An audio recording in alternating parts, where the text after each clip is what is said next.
500 subs, 500 slaves to watch my videos. 5 Pokemon generations, 5 time periods of Pokemon to talk about. Aw yeah, you saw this coming. What started off as a simple concept based off of bug collecting is now Nintendo's second biggest franchise next to Mario. And there is no denying it. Pokemon is awesome, and my favorite gaming franchise for good reasons. It just simply has every little thing I could want in a video game. Let's see, it's an RPG? Check. Fun multiplayer? Check. Simplicity within gameplay? Check. Variety giving something to do each playthrough? Check. Good audio? Check. Forget mentioning everything else. It's a near perfect franchise with very little for me to ever complain about. So in one video, we are going to cross off just about every bit of knowledge I have about this franchise. This is my top 5 favorite Pokemon generations, going from my least favorite to my personal favorite. To determine my feelings towards each generation, I am taking every last bit of detail I know into account. That includes the games, that includes every spin-off ever made, that includes the Pokemon within each generation, that includes every little bit of innovation they gave. And yes, I will include my thoughts on the movies that spawned within each generation. There might be spoilers. So now I am determined to share every little thing I love about each generation of this franchise and every little thing I love about Pokemon, because it's awesome. So the only thing to really note is that if I include remakes, it will count towards the generation that was being remade and not the generation that was in. With that, we'll begin this list.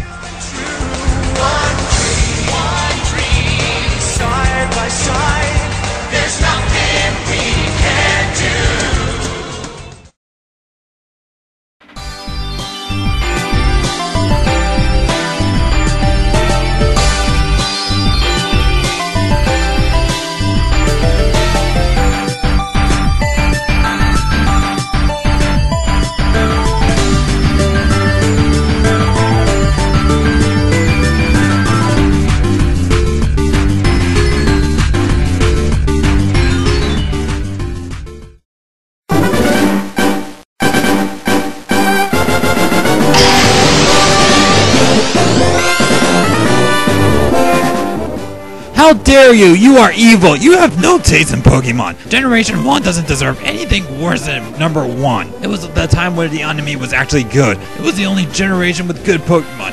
How can you say Generation 1 is your least favorite? Charizard! Hey, before you start jumping into assumptions, as I stated before, I love all the generations. It's just that number 1 just happens to be my least favorite. And hey, look on the bright side. If it happens to be your favorite, you get to hear me talk about it first. So where do I begin explaining all the things I want to explain? I guess we should always start off with the main game in the series, because that is most likely what most Pokemon fans are actually familiar with. Yes, Pokemon Red was indeed my very first Pokemon game I've ever played. And oh god, the frustration it caused. Despite the fact that we didn't do much to change the overall concept of catching Pokemon and training them so our characters can become Pokemon champions, even to this very day, Pokemon Red and Blue are still the most dungeon-runny Pokemon games ever created. Well, at least the most dungeon-runny that aren't spin-offs. The design of the overall games kind of went like this. After you visit a town, talk to everyone you want, and go to the gym to collect a badge from the gym leader in order to proceed to the next town. In between that, you will probably have to go through some sort of cave or forest that tend to be quite labyrinthy and stamped with wild Pokemons and trainers. So unless you know what you're doing, these areas are probably going to cause a broken Game Boy button. Or at least eat up your resources. Is it still fun to play? Yeah, I for one am glad they remade the regions on Pokemon Fire Red and Leaf Green to experience all this again and give new players a similar experience on much more dated systems. Hey, any other games in the main series that actually had optional areas you had to navigate your way through in order to capture the legendary Pokemon? Thought so. Now comes the part where I'm probably going to rage. Oh my god, I hate Sabrina so much. Why do psychic types have to be so goddamn broken? Why is it that this thing only falls victim to ice? I can't even use fighting and poison types with what it gives me. Did they realize how imbalanced this was when they were even remotely thinking about this? What was wrong with Game Freak? Yeah, you get the drill. The typing imbalance, even being the first game, just literally forced you to use the same Pokemon each playthrough. Pretty much, if the Pokemon sweeps, it was the best Pokemon. And yeah, you guys might say it's minor complaining, but it feels like there was no mid-ground to this, making the games less enjoyable than they can be. But in reality, that was the main problem I had. As far as the characters go, the gym leaders within the game ranged from being iconic in the Pokemon series, according to some people, to being downright forgettable. Team Rocket also still to this day remains as one of my favorite criminal groups, especially if you include Giovanni. And as far as the league goes, unless you count having Blue as a champion, there really just is nothing noteworthy to me. And the Pokemon of the region were overall simple designed, which is not a bad thing at all. It doesn't really contain a lot of my favorites, but overall, I still like them, and if you kept up to date with any of my videos, you should probably be aware of some of my favorites. But for the most part, I have to say the designs and concepts just kind of spoke for themselves, and not really much I can explain in high detail. And just like every generation, it did have some that were based off of animals, some that were simple, some complex, and its share of bad eggs. Literally. Oh yeah, did I mention I actually like pineapple Pokemon? Now comes the part where I'm probably going to get a lot of disagreement. Somebody, please lend me a flame shield here. Look, I don't hate the first movie. I don't hate Mewtwo. I hate the over-obnoxious fanbase that follows it. If you guys would stop over-glorifying this movie to no end, I would probably enjoy the movie a little bit more. I found Mewtwo to be very generic. A number of the songs didn't even fit the atmosphere. And if you somehow think that Ash turning to stone is quote-unquote the saddest moment of Pokemon, why? You know, it takes a lot of guts these days to make a movie and include overdone storytelling elements because it automatically gets judged no matter what. But when the first Pokemon movie does it, it's fine? I understand 4Kids got rid of a huge section describing Mewtwo better, but honestly, I don't think that would have changed my opinion much. I also understand it was trying to place a small moral into the story, and I can understand liking it. I thought it was an okay film at best, with some nice tracks, some comedic value, but regardless if you like it or not, I think we can all agree that it does get overpraised by its fans. And this is probably going to be the last time I bring up this movie in particular. But the second movie actually falls close to one of my favorites. See, I can praise old movies. And yes, this movie was great, and I still remember seeing it in theaters. But what's better, people aren't so cuckoo about it. The atmosphere was very nice, the tension was built up quite well, and music in a film is one of my favorite things to have. And when it's placed into the actual story, oh, don't get me started. So in all, Generation 1 does have its share of problems, but it's still a good generation nonetheless. It might be my least favorite, but it will always have something in my heart, and it will feel special to me for just simply starting off an amazing series. And who can forget about that one game that promoted animal abuse?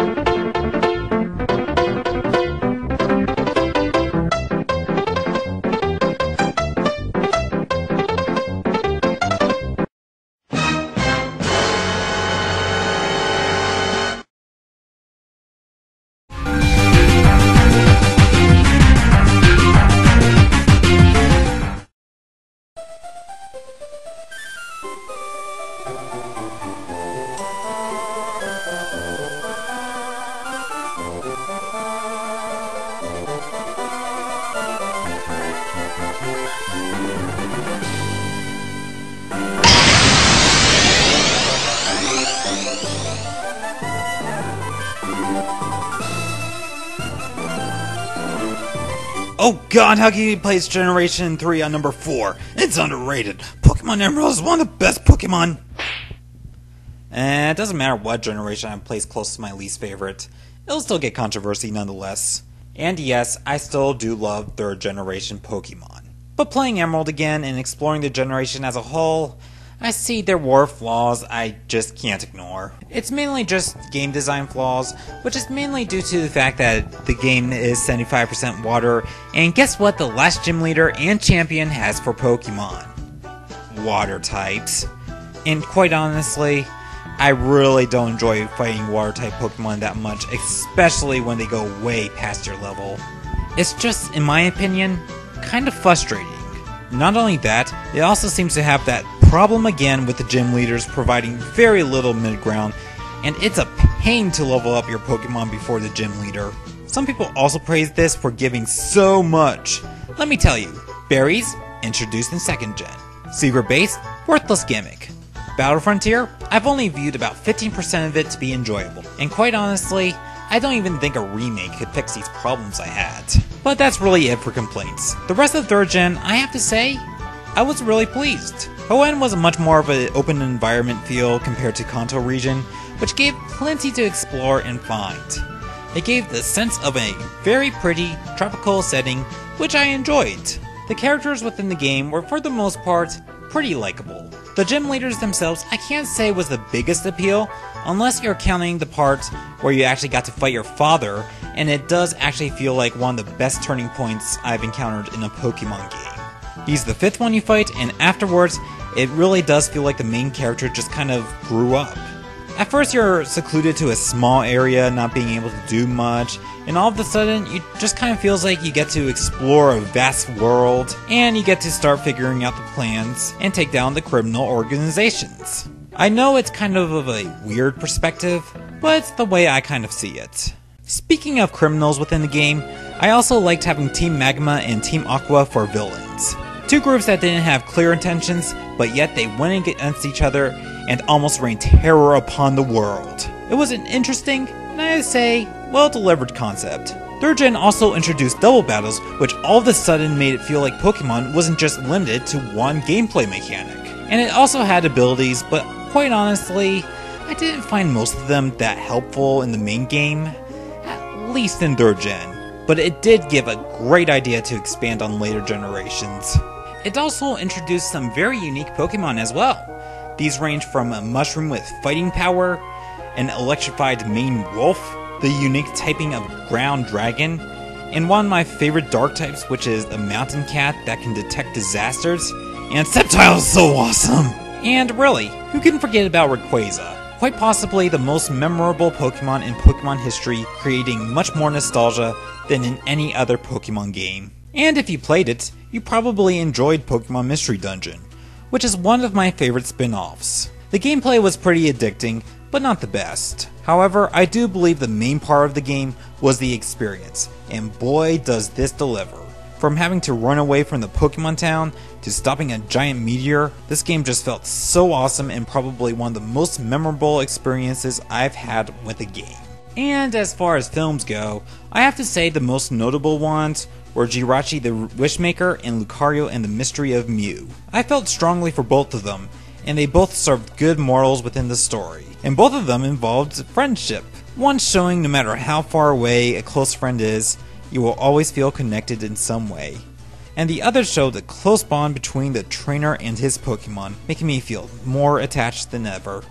And not to mention they both had sweets involved. And if you want my opinions on the other two movies, I thought they were still enjoyable, but let's just say I probably wouldn't want to watch them again. But 3rd gen really did have a lot of magic to it. And some would say that Generation 1 was the most nostalgic.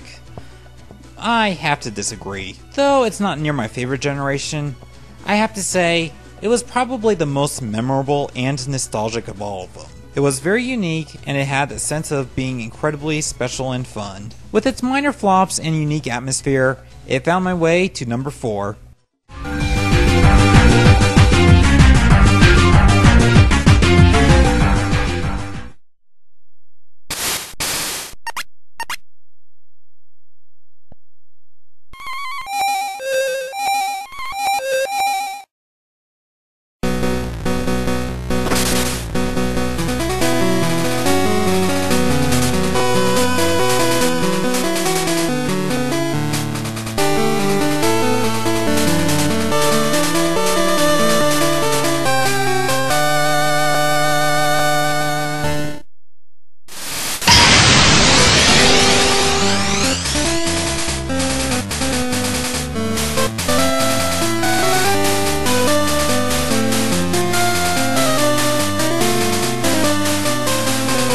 So if first generation was a three-legged table that was very obviously wobbly, second gen would probably be that missing leg that makes it a whole. The reason I placed second gen in third place is mainly because it felt like a huge stepping stone as far as Pokemon goes, introducing a lot of what I would consider to be a staple to the franchise. This includes genders, berries, rematches, breeding, day and night, mixed in with two types that made it feel so much more balanced. I'd say that gives it enough to really deserve a lot of respect. And as far as the overall designs of the actual games go, they're really suited to my style. It was kind of a mix between caves and fields, and kind of gave that sense of middle ground between Kanto and Hoenn. And the atmosphere was very well done, giving a very oriental-like setting. And do you know what? Heart Gold and Soul Silver are probably two of the best Pokemon games you could play on a DS library.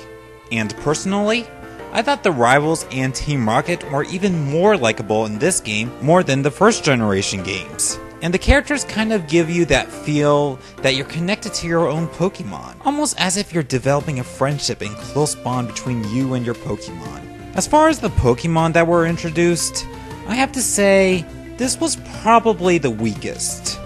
Mainly saying this because it did have Pokemon that were just completely worthless additions. But it does have some really cool Pokemon in it as well, branching out to some of my personal favorites like Suicune and Ho-Oh. In fact, they were really strong with their legendaries.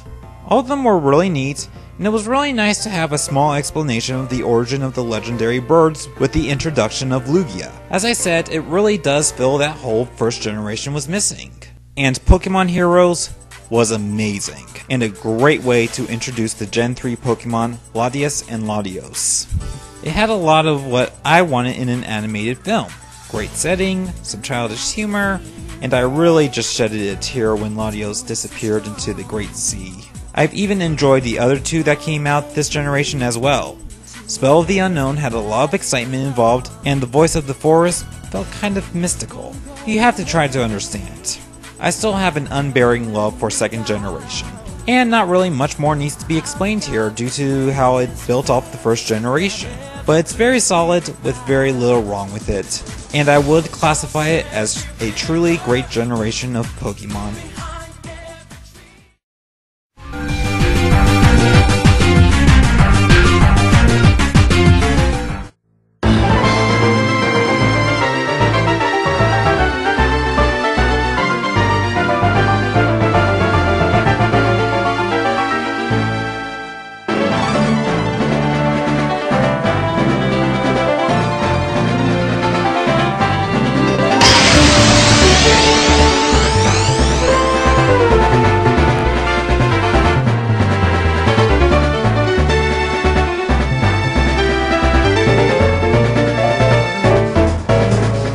What an unexpected turn of events! I actually placed 4th generation close to my number 1.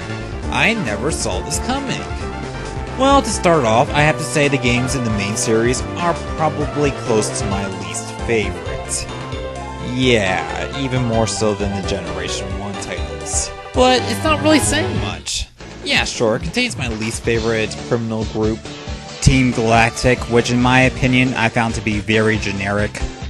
And there really was only one gym leader that really stuck out, and everything just felt so slow. But despite the flaws, they still are very good games, and they're still fun to play, but honestly, I think the true magic of 4th generation lies beyond the games, because there really is a lot to love about this generation, and I truly believe it was a magical time for Pokemon. So to give the games in the main series some major props, I am going to say this is probably one of the biggest innovations in the Pokemon franchise since Gen 2 introduced the 2 new types. It just took the simple idea of giving both physical and special moves regardless of the typing. Your Crunch is now officially a physical type move. Psychic types and their terrible defense? Shield yourselves. Balance, balance, balance makes me so happy. I also have to say, the setting for 4th gen games kind of gives you that sense of uncovering the mysteries of Sinnoh, which I thought was pretty awesome. Huh, maybe maybe if you just ignore the lackluster plot and the poor design choices there were, maybe it really was a fun game. Or it might just be the fact that I view it as lost potential of being a very exciting game. Gotta admit though, the music was really nice. 4th Generation also introduced what I would consider to be some of my favorite non-legendary type Pokemon. Luxray is one of my favorite lightning types, the Buizel line is one of my favorite pure water types, Skuntank is close to one of my favorite poison type family, Leafeon being close to one of my all-time favorite grass types. Even regardless that I think he gets a bit too much praise, Lucario is one of my favorite fighting types. And you get the idea. Now, some would criticize that they took Pokemon from generations and just gave them evolutions. You know what? At least they were helpful. At least they were kind of interesting evolutions. At least it wasn't like 2nd Gen. Okay, I'm kind of rambling now. Generation 4 also had what I would consider some of my favorite legendary Pokemon up to this date. They include a Pokemon that can control time, one that can control space, something that takes charge of the world that exists in an entirely different dimension, and one that was literally God and created the entire Pokemon realm. It's just so awesome, and it really does bring up a completely new element of magic. And if you've played the Mystery Dungeon series in this generation, you should probably be aware. My mind is just boggling right now.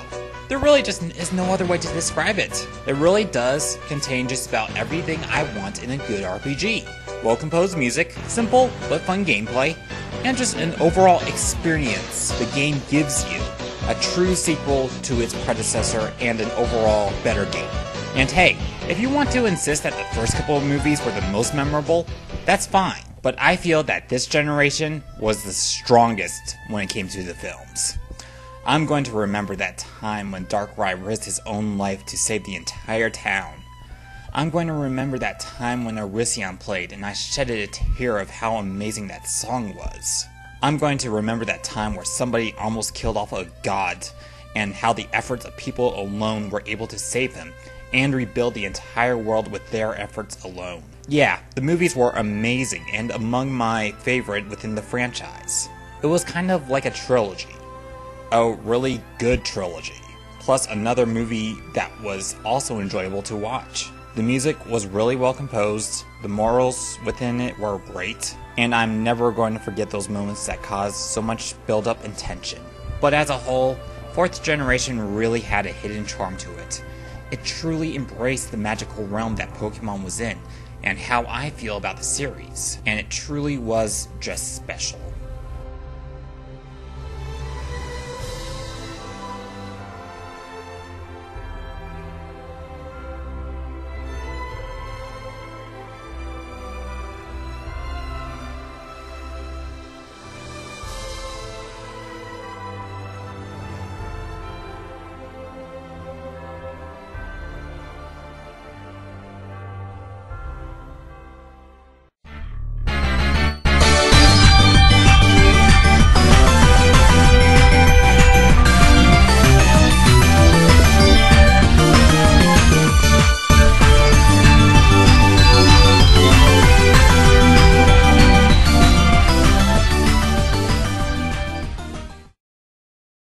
That's right, people.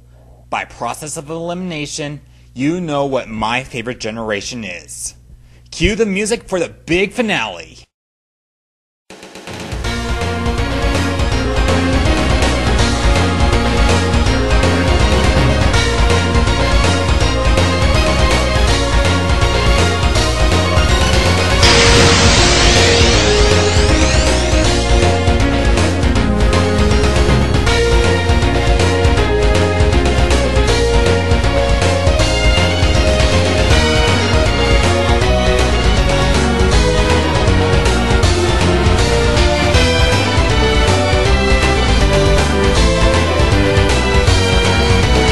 Now, some may argue that it is too quick to judge 5th generation due to how it's fairly new, and there is still a lot to wait for in order to fully judge it. I have to say, how can I not place it at number 1 at this point? It really just gave to me what I feel Pokemon is really capable of. The main games themselves stand out to be my absolute favorite as far as Pokemon games go, as handheld games go, as far as RPGs go, and maybe even as far as gaming in general goes.